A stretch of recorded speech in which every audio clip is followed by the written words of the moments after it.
देश की सभी यूनिवर्सिटीज़ में भेदभाव को रोकने के लिए नए नियम लाए गए हैं। सवाल यह है कि यह नए नियम देश में न्याय लाएंगे या शिक्षा को नए विवाद, नई उलझनों की ओर ढकेल देंगे। नमस्कार दोस्तों, मेरा नाम है विवेक और आप देख रहे हैं द द्विवेदी टॉक। आज हम बात करेंगे यूजीसी द्वारा लाए गए यूजीसी इक्विटी रेगुलेशन एक्ट 2026 की, जो 13 जनवरी से सभी यूनिवर्सिटीज़ में लागू कर दिए गए और समूचे देश में एक नई बहस खड़ी कर दी है। आखिरकार नए नियम हैं क्या? यूजीसी ने कहा है कि उच्च शिक्षा संस्थानों में किसी भी छात्र के खिलाफ उसके रंग, जाति, नस्ल, धर्म, उसके जन्म स्थान और दिव्यांगता के आधार पर किसी भी प्रकार का भेदभाव नहीं होना चाहिए। इस भेदभाव को रोकने के लिए प्रत्येक कॉलेज और प्रत्येक यूनिवर्सिटी में equal opportunity centre, 24/7 equity helpline, equity committee, equity squad बनाए जाएंगे। मतलब कि अब सिर्फ शिकायत की सुनवाई ही नहीं होगी, बल्कि उस पर 24 घंटे के अंदर एक्शन भी लेना होगा। अब ध्यान देने वाली बात यह है कि ये नियम सिर्फ SC, ST, OBC, EWS minorities और दिव्यांगजनों के लिए ही बनाए गए हैं। इन नियमों को जिन उद्देश्यों के साथ लाया गया है वो शायद इस प्रकार है। सम्मान की रक्षा। किसी भी छात्र के लिए शिक्षा सिर्फ डिग्री नहीं होती है, वह उसका सम्मान भी होती है। यह नियम उन छात्रों के लिए जो डरे रहते थे, उन्हें संस्थागत सहारा प्रदान करेगी। सिस्टम बेस्ड समाधान। अभी तक जितनी भी शिकायतें होती थीं वो सिर्फ पर्सन टू पर्सन वेरी करती थीं। अब इन शिकायतों में संस्थान और यूनिवर्सिटीज़ की भी जिम्मेदारी होगी। जवाबदेही।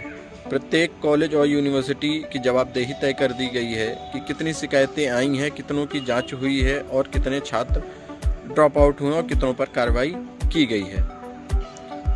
अब यहीं से बखेड़ा खड़ा होता है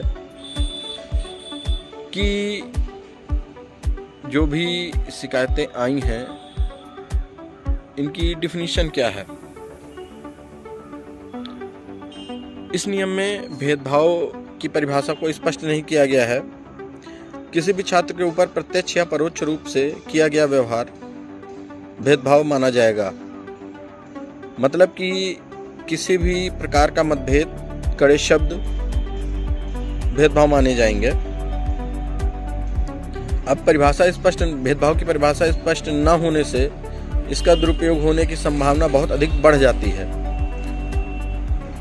24 घंटे के अंदर कार्रवाई।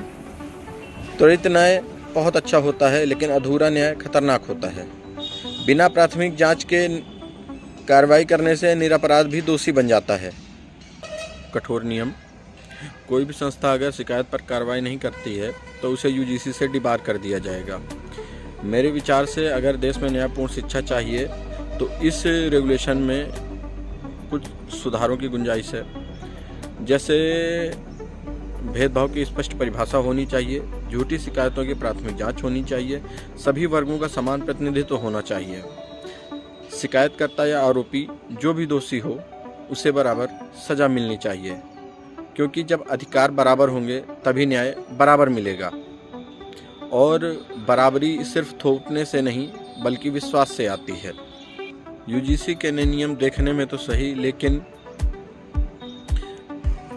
नियत और संरचना में अधूरे हैं और अगर इनमें सुधार नहीं किया गया तो यह विभाजनकारी और भेदभावपूर्ण स्थिति के जन्मदाता होंगे और शिक्षा ही अगला विवाद बन जाएगी। और न्याय जल्दबाजी से नहीं, संतुलन से जिंदा रहता है। और संतुलन की इसी कमी को देखते हुए सुप्रीम कोर्ट ने 13 जनवरी 2026 की इस अधिसूचना पर कठोर टिप्पणी करते हुए रोक लगा दी है। सुप्रीम कोर्ट ने कहा है कि नियमों का उद्देश्य भले ही सकारात्मक हो, लेकिन परिभाषा की अस्पष्टता, प्रक्रियात्मक संतुलन की कमी और संभावित दुरुपयोग न्याय के मूल सिद्धांत के खिलाफ हैं।